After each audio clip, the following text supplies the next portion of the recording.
ये कहानी है सुहानी की, जो कि शहर में पली बढ़ी लड़की थी, जिसकी शादी नूरपुर गांव के लड़के शोभित से हो जाती है। दरअसल उन दोनों के पिता पुराने गहरे दोस्त थे, जिन्होंने बहुत पहले ही उन दोनों का रिश्ता पक्का कर दिया था। सुहानी शादी करके जैसे ही गांव आई तो वहाँ का नजारा देखकर हैरान रह गई। सुहानी अब सोचते ही रहोगी या आगे भी बढ़ोगी? देखो हमारी नाव आ चुकी है। ये सब नदी का नजारा कितना खूबसूरत है ना सौरभ। मैं इसकी खूबसूरती में इतना खो गई हूँ कि बिल्कुल भी अपनी पलकें तक नहीं झपका पा रही हूँ। इतना बोलकर सुहानी अपने पति शोभित के साथ नाव में बैठ जाती है। नाव चालक नाव चलाता है। सुहानी नाव में बैठे बैठे प्रकृति के नजारों का मजा लिए जा रही थी। कुछ देर बाद वो नदी किनारे बने अपने उस ससुराल में पहुंच जाती है। सुहानी, ये है तुम्हारा नदी किनारे बसा ससुराल। तो मैडम, कैसा लगा तुम्हें अपना ससुराल? सचमुच ये सब बड़ा ही खूबसूरत है। फिर सुहानी की सास प्रोमिला हाथ में आरती की थाली लिए अपनी नई बहू का स्वागत करती है और कहती है, बहू, इस नदी किनारे रहने वाली तेरी सास ने जीवन में एक ही बात सीखी है इस बहती नदी से, कि सदा इस नदी की तरह बहती रहना। जीवन में सुख दुख आएंगे पर कभी ठहरना मत। जी माँ जी। फिर सुहानी गृह प्रवेश कर अपने कमरे में जाती है तो वहाँ की खिड़की से नदी का बड़ा ही सुंदर नजारा देखती है। वाह यार, क्या व्यू है। दिल खुश हो गया नजारा देख के। नहीं तो शहरों में अगर खिड़की खोलो तो बस या तो गंदे नाले या सामने वाले का छज्जा ही नजर आता है। सुहानी बड़ी खुश थी। फिर वो अपनी पहली रसोई में सबके लिए पकवान बनाकर तैयार कर लेती है। बहू, अगर खाना बन गया हो तो बाहर ही ले आ। हम सब पूरा परिवार बाहर नदी किनारे छतरी लगाकर बैठकर ही खाना खाते हैं, ताकि नदी का नजारा भी हमें देखने को मिलता रहे। कुछ देर बाद सुहानी बाहर सबके लिए खाना लगाती है और वो सब बड़े मजे से नदी की ठंडी ठंडी हवा के बीच बैठकर खाना खाते हैं। घर में आई नई बहू को ये सब बड़ा अच्छा लगता है। एक रोज सुहानी कपड़े धोने लगती है, लेकिन तभी अचानक से लाइट चली जाती है। अरे बाप रे, ये क्या, लाइट चली गई। अब मैं मशीन में कपड़े कैसे धोऊंगी। अब सुहानी अपनी सास के पास जाती है। माँ जी देखिए ना, कपड़े मशीन में लगाए ही थे कि अचानक लाइट चली गई। भाभी, ये तो यहाँ हर दूसरे दिन होता है। बाहर मौसम खराब हो तो बार बार लाइट चली जाती है, और कई बार तो यहाँ पूरे पूरे दिन भी लाइट नहीं आती। हाँ बहू, इस नदी किनारे बने ससुराल के जितने फायदे हैं उतने नुकसान भी हैं। ऐसा कर, अब तू ये सारे कपड़े नदी किनारे ले जाकर हाथ से ही धो ले। इस लाइट का कोई भरोसा नहीं कब तक आएगी। अब बेचारी बहू वो धूप में कपड़े धोते धोते उसे नानी याद आ जाती है। हे भगवान, इस कड़कड़ाती धूप ने तो आफत मचा रखी है। यहाँ तक कि नदी का पानी भी गर्म हो गया है। ऐसे ही अगला दिन भी हो जाता है। फिर सुहानी के भाई का फोन उसे आता है। क्या यार दीदी, कहाँ हो? दिन से आपको फोन मिला रहा हूँ, लेकिन आपको तो फोन ही नहीं लग रहा है। और बताइए, मन लग गया आपका वहाँ? अमन, तुझे तो पता है मेरा ससुराल नदी किनारे है, तो इसलिए यहाँ थोड़ा नेटवर्क इशू है, शायद इसलिए फोन नहीं लग रहा होगा। लेकिन सच कहूँ, यहाँ नदी के किनारे ससुराल होने में ना बड़ा मजा आता है। यहाँ खिड़की खोलते ही नदी का व्यू नजर आता है। वहाँ शहर में तो जब भी कमरे की खिड़की खोलो तो शर्मा आंटी और शर्मा अंकल की कुड़कुड़बाजी की आवाज ही आती रहती थी। हाँ ये तो है, लेकिन मेरा दोस्त पंकज है ना, उसका घर मनाली में, वो भी नदी के पास ही। तो वो बताता है कि कभी कभी मगरमच्छ, सांप भी बहते हुए उस नदी में आ जाते हैं, और कभी कभी तो बाढ़ भी आ जाती है। इसीलिए अपना ध्यान रखना। और पता है, एक बार तो वो बात पूरी कर पाता उससे पहले ही फोन में चार्जिंग न होने के कारण वो डिस्कनेक्ट हो जाता है। लेकिन अब उस नदी को लेकर उसके मन में डर बैठ जाता है। अब घर में 3 दिन से लाइट न होने के कारण मोटर भी नहीं चला पाती वो, जिस कारण टंकी का पानी खत्म हो जाता है और अब घर के कामकाज के लिए उसे नदी से पानी लाना पड़ता है। उस रोज भी 2 बार नदी से पानी भरकर लाने के बाद जब वो तीसरी बार पानी भरने गई तो पानी भरते वक्त उसकी बाल्टी में सांप आ गया। सांप, सांप, बचाओ, बचाओ। बाल्टी छोड़ वो वहाँ से भागने लगी। वो डरते हुए घर आती है। क्या हुआ बहू, क्यों चिल्ला रही हो? यहाँ कोई सांप नहीं है। उसकी ननद उसे पीने को पानी देती है, जिससे उसे थोड़ा आराम मिलता है। लेकिन अब नदी को लेकर डर उसके मन में घर कर गया था। ऐसे कुछ दिन बीत जाते हैं। एक रोज बालकनी में बैठे हुए सुहानी सोचती है, हे भगवान, ये कहाँ फंस गई मैं। न तो फोन में बैटरी और न ही बिना लाइट के टीवी देख सकते हैं, और तो और किसी से फोन पर बात भी नहीं कर सकते क्योंकि फोन ही नहीं चार्ज हो पा रहा। तभी लाइट आ जाती है। ये देख सुहानी खुश हो जाती है, लेकिन फिर अचानक मौसम बिगड़ने लगता है और तेज हवाएं चलने लगती हैं। तभी बाहर तेज आंधी तूफान चलने लगता है और आंगन में डाले हुए कपड़े हवा में उड़कर नदी में गिर जाते हैं। ओह नो, मेरी फेवरेट साड़ी। सुहानी उस साड़ी को पकड़ने के लिए नंगे पैर ही दौड़ी दौड़ी चली जाती है, लेकिन वो साड़ी पानी में बहते हुए चली जाती है। उदास होकर सुहानी घर की ओर आने लगती है कि तभी उसके पैर में कंकड़ चुभ जाता है। बाजी!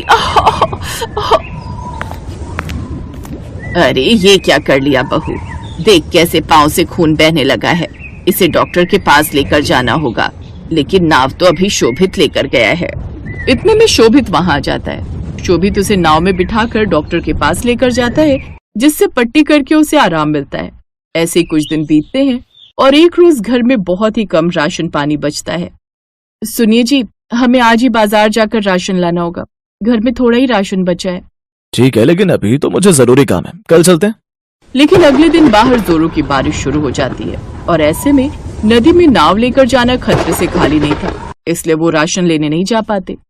अब अगले 3 दिन तक लगातार बारिश होती रहती है और इसी बीच उनके घर का राशन पानी भी खत्म हो जाता है और अब उन सबको भूखा ही रहना पड़ता है। अब धीरे धीरे नदी के पानी का स्तर ऊपर आने लगता है। हे भगवान, कहीं ऐसा ना हो कि बाढ़ आ जाए। उस रोज सारी रात वो लोग डर के मारे सो नहीं पाते, लेकिन फिर रात को पानी काफी कम हो जाता है। ऐसे ही कुछ दिन बाद। दीदी, मैं कितने दिनों से आपका फोन मिला रहा हूँ, लेकिन नेटवर्क होने की वजह से बात ही नहीं हो पा रही थी। अच्छा, मैंने ये बताने के लिए फोन किया था कि कल आपके भाई की शादी है, आप समय पर आ जाना सब। क्या, तेरी शादी? हाँ, यही बात बताने के लिए मैं और माँ कई दिनों से आपको फोन कर रहे थे, लेकिन नेटवर्क नहीं थे। ऊपर से बारिश इतनी हो रही थी कि हम आ भी नहीं पाए। तू चिंता मत कर अमन, हम सब तेरी शादी में आएंगे। अगले दिन वो लोग नाव लेकर निकल पड़ते हैं, लेकिन नाव से पहुंचते पहुंचते उन्हें इतनी देर हो जाती है कि तब तक शादी भी खत्म हो जाती है। दीदी, जीजा जी, आप अब आ रहे हैं? पता है मैं कितनी देर तक आप लोगों का इंतजार करता रहा। ये क्या, शादी तो हो भी गई। देखा माँ जी आपने, उस नदी किनारे ससुराल होने से हमें शांति तो मिलती है, लेकिन कितनी परेशानियों का सामना करना पड़ता है। अगर ऐसे ही चलता रहा तो ऐसा ना हो कि हमें हमारे रिश्तेदारों से दूर होना पड़े। मेरे इकलौते भाई की शादी भी मैंने मिस कर दी। बस अब और नहीं, मैं वहां नहीं रह सकती। हम लोग कभी कभार घूमने वहां जा सकते हैं, लेकिन रहने के लिए नहीं। शोभित जी सोचिए, माँ जी की उम्र हो रही है। खुदा ना खास्ता कल को उनकी तबीयत खराब हो गई और मौसम खराब होने के कारण हम उन्हें समय से अस्पताल न ले जा पाए तो। ये सुनकर अब वो सभी घबरा जाते हैं। शायद बहू बिल्कुल ठीक कह रही है, हमारे वहां रहने के कारण हम अपने रिश्तेदारों से भी दूर होते जा रहे हैं। अब हम यहीं शहर में ही रहेंगे।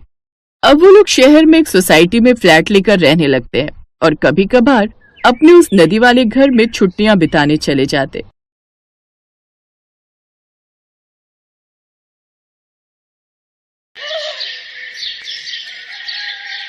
शादी के बाद रानी अपने ससुराल पहुंच गई।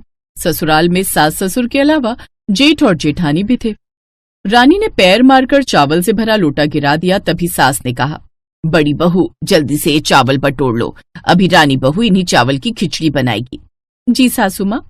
जेठानी ने सारे चावल उठा लिए।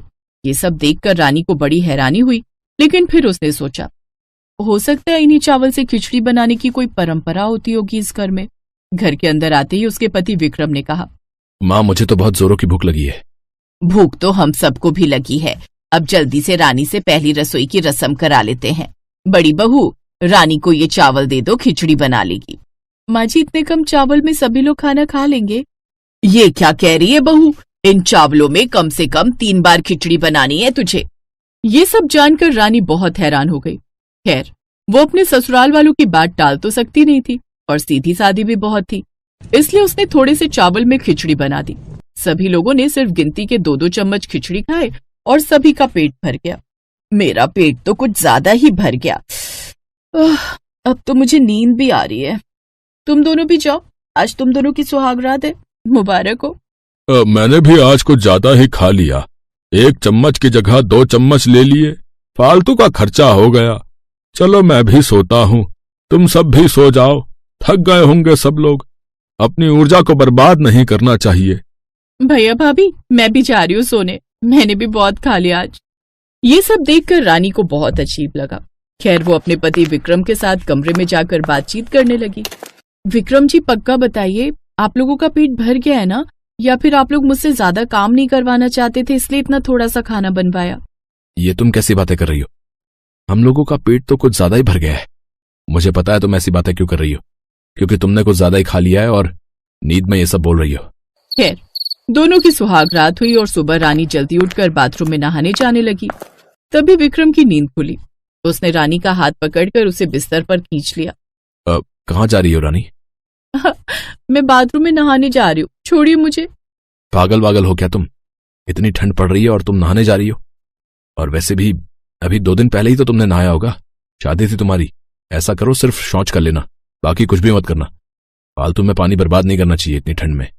अगर तुमने नहाया तो पूरे परिवार वाले पूरा घर सर पर उठा लेंगे। रानी अपने पति की बात टाल नहीं सकती थी, लेकिन उसे ये भी अजीब लगा। वो सिर्फ शौच करके बाहर आ गई। विक्रम उठा, उसने शौच भी नहीं किया और वही रात वाली शेरवानी फिर से पहन ली। ये क्या? आपने तो वही दूल्हे वाली शेरवानी फिर से पहन ली। 1 साल पैसा इकट्ठा करके मैंने ये शेरवानी बनवाई थी और सबको बहुत पसंद भी आई थी, तो मैं दूसरे कपड़े क्यों पहनूं? जब तक ये शेरवानी बर्बाद नहीं हो जाती, फट नहीं जाती, तब तक मैं सिर्फ यही पहनूंगा। और तुम भी वही दुल्हन वाली साड़ी ही पहनोगी, और कुछ मत पहन लेना। खैर, रानी ने भी वही साड़ी पहन ली। दोनों लोग बाहर आ गए। तभी रानी ने अपनी सास को बोला, मैं सबके लिए चाय बना देती हूँ और कुछ नाश्ता करना हो तो बताइए, मैं वो भी बना देती हूँ। बहू, हमें बेफिजूल खर्चा नहीं करना चाहिए। सुबह नाश्ता करने की क्या जरूरत है? अभी तो रात का खाना ही नहीं पच पाया है। ऐसा करो, हम सबके लिए 1-1 चम्मच चाय बना दो। 1-1 चम्मच चाय? 1-1 चम्मच चाय से क्या हो जाएगा? लगता है हमारी बहू भी एक ही दिन में हमारे रंग में रंगने लगी है। 1-1 चम्मच चाय शायद बहू को ज्यादा लग रही है। तो बहू ऐसा करना कि सिर्फ 1 चम्मच चाय बना देना, हम सब लोग 1-1 बूंद चाय पी लेंगे। अरे नहीं, मैं 1-1 चम्मच ही चाय बना देती हूँ सबके लिए। रानी किचन में जाकर सबके लिए 1-1 चम्मच चाय बनाने लगी। चाय बनाते बनाते वो खुद से ही बातें करने लगी। मेरे ससुराल वाले तो कुछ ज्यादा ही कंजूस हैं। इतनी कंजूसी मैंने तो आज तक किसी फिल्म में भी नहीं देखी। बताओ, 1-1 चम्मच चाय कौन पीता है? मैं तो इस घर में अभी नई आई हूँ, ज्यादा कुछ बोल नहीं सकती, लेकिन ये आखिर कब तक चलता रहेगा? मुझे तो बहुत तेज भूख लगी है। कल रात भी सिर्फ मैंने 2 चम्मच खिचड़ी खाई थी। तभी किचन में उसकी ननद और जेठानी भी आ गए। अरे भाभी, इतनी देर हो गई? इतने में तो पूरे गांव की चाय बन जाती। देखो, चाय गर्म तो हो गई है। ननद जी, जब तक चाय अच्छी तरह से उबल ना जाए तब तक चाय पीने में मजा नहीं आता। इतने में जेठानी ने गैस बंद कर दी। देवरानी जी, चाय ज्यादा उबालने से क्या हो जाएगा? खौलते हुए चाय तो कोई पी नहीं पाएगा। ये तो ठंडी हो रही है, इस वजह से बस थोड़ा सा चाय का पानी गर्म हो जाए, उतना ही काफी है। वरना हम लोग तो चाय को गैस पर पकाते ही नहीं है। रात में चाय पत्ती को पानी में घोल कर रख देते हैं और सुबह पी लेते हैं। ठंड की वजह से थोड़ा बहुत गर्म करना पड़ता है। फालतू में गैस की बर्बादी नहीं करनी चाहिए। ये सब सुनकर रानी को कुछ ज्यादा ही अजीब लगने लगा। खैर, सभी लोगों ने 1-1 चम्मच चाय को 10 बार में खत्म किया। आप सभी लोगों ने अभी तक वही बारात वाले कपड़े क्यों पहन रखे हैं? क्यों बहू, ये कपड़े अच्छे नहीं लग रहे हैं क्या? इतनी ठंड में दूसरे कपड़े क्यों पहने हम लोग? फालतू में पानी खर्च होगा, बिजली खर्च होगी। तेरे पति ने तुझे कुछ समझाया नहीं? जब तक ये कपड़े फट नहीं जाते तब तक हम लोग यही पहने रहेंगे। खैर, धीरे धीरे वक्त बीतता गया। रानी को बहुत भूख लग रही थी। दोपहर के वक्त रानी ने अपनी सास को बोला, सासू माँ, दोपहर के खाने में क्या बनाऊं? बहू, अभी कल रात में ही तो पेट भर के खाया था। इतनी जल्दी खाने की क्या जरूरत है? सबसे पहले तो मैं तुझे इस घर के नियम बता देती हूँ। हम लोग सिर्फ रात में खाना खाते हैं। और हाँ, घर की सभी लाइटें बंद करके सो जा। फालतू में बिजली खर्चा नहीं करनी चाहिए। रात में जब घर के सारे मर्द काम से लौट आएंगे तभी लाइट चालू करना और तभी खाना बनाना। खैर, रानी ने अपनी सास के कहने पर घर की सारी लाइटें बंद करके अपने कमरे में जाकर लेट गई। उसे नींद तो आ नहीं रही थी, इसीलिए वो अंधेरे में रजाई के अंदर इधर से उधर करवटें बदलती रही। उसे भूख भी बहुत तेज लगी हुई थी। मेरे माँ बाप ने ना जाने कौन से कंजूस खानदान में मेरी शादी तय कर दी। खैर, भूख से तड़पते हुए रानी भी सो गई। रात को जब उसका पति काम से वापस आया तब रानी को थोड़ी राहत मिली। वो अभी तक शेरवानी में ही था। अच्छा हुआ आप आ गए। अब जल्दी से हाथ मुंह धो लीजिए, तब तक मैं सासू माँ से पूछकर खाना बना देती हूँ। अरे, इतनी ठंड में हाथ मुंह क्यों धोऊं मैं कहीं मजदूरी करने गया था क्या? फालतू में पानी बर्बाद नहीं करना चाहिए। वो कहावत नहीं सुनी तुमने, जल ही जीवन है, चल है तो कल है। खैर, उसके बाद रानी भागकर अपनी सास के पास गई और खाने के बारे में पूछने लगी। बहू, ऐसा करना, 1 आलू की सब्जी बना लो और 1 रोटी बना लेना। सभी लोग 1-1 2-2 निवाले खा लेंगे और यही हर रात तुझे बनाना है। जहां अभी तक रानी भूख की वजह से तड़प रही थी, उसे लग रहा था कम से कम रात को भरपेट खाना मिलेगा। ये उम्मीद भी उसकी टूट गई। उसने सिर्फ 1 रोटी और 1 आलू की सब्जी बना दी। सभी एक एक निवाला खाकर डकार मारने लगे। ये सब देखकर रानी को गुस्सा भी आ रहा था और हंसी भी। फिर रात में 12 बजे चुपके से रानी अपने लिए किचन में जाकर खाना बनाने लगी। तभी उसकी सास वहां पर आई और सारा खाना उठाकर बाहर फेंक दिया और गुस्से से बोली, आज के बाद अगर ऐसा कुछ करने की कोशिश की तो तुझे भी उठाकर घर से बाहर फेंक देंगे। तेरी वजह से आज इतना खाना बर्बाद हुआ है। जितना खाना 1 महीने में हम लोग खाते हैं उतना तू अकेले खाने जा रही थी। तो इस तरह रानी उस कंजूस ससुराल में फंस चुकी थी। धीरे धीरे कई महीने बीत गए। हर रात सिर्फ एक निवाला खाकर रानी किसी तरह जिंदा थी। ना ही कोई नहाता था और ना ही कोई ढंग से खाना खाता था। अभी तक सभी लोग वही शादी वाले कपड़े पहने हुए थे, लेकिन इसका परिणाम ये रहा कि रानी तो बुरी तरह बीमार ही पड़ गई। पूरा ससुराल बीमार पड़ गया। किसी तरह विक्रम डॉक्टर को बुलाकर लाया। तब डॉक्टर ने कहा, मैंने आप सभी लोगों का चेकअप किया। आपके शरीर में ना हीमोग्लोबिन है ढंग से, ना ही प्रोटीन है, और जीवित रहने के लिए जो भी चाहिए होता है वो कुछ भी आप लोगों के शरीर में नहीं बचा है। बहुत सारी बीमारियों ने आप लोगों को घेर लिया है। आप लोगों को परिवार सहित 2 महीने अस्पताल में भर्ती रहना पड़ेगा। हर रोज नहाना पड़ेगा। जो हम खिलाएं वही खाना पड़ेगा। अब मजबूरी में पूरे परिवार को अस्पताल में भर्ती करना पड़ा, लेकिन 2 महीने एडमिट रहने पर लाखों रुपए खर्च हो गए। जब सभी लोग ठीक होकर वापस घर लौटे तब उसके ससुर ने कहा, आज हमें अस्पताल में पूरा खाना खाकर पता चला कि इतना भी हम खाना खा सकते हैं। आज हम मौत से बचकर लौटे हैं। अस्पताल में हमारा इतना पैसा खर्चा हो गया जितना हमारी पूरी जिंदगी में खर्च नहीं हुआ। इसीलिए आज के बाद हम सभी हर रोज नहाएंगे और पौष्टिक खाना खाएंगे। हमारी वजह से बहू का भी बुरा हाल हो गया। हमें माफ करना बहू। उस घटना के बाद उस परिवार की कंजूसी हमेशा हमेशा के लिए खत्म हो गई और रानी अपने ससुराल वालों के साथ खुशी खुशी रहने लगी।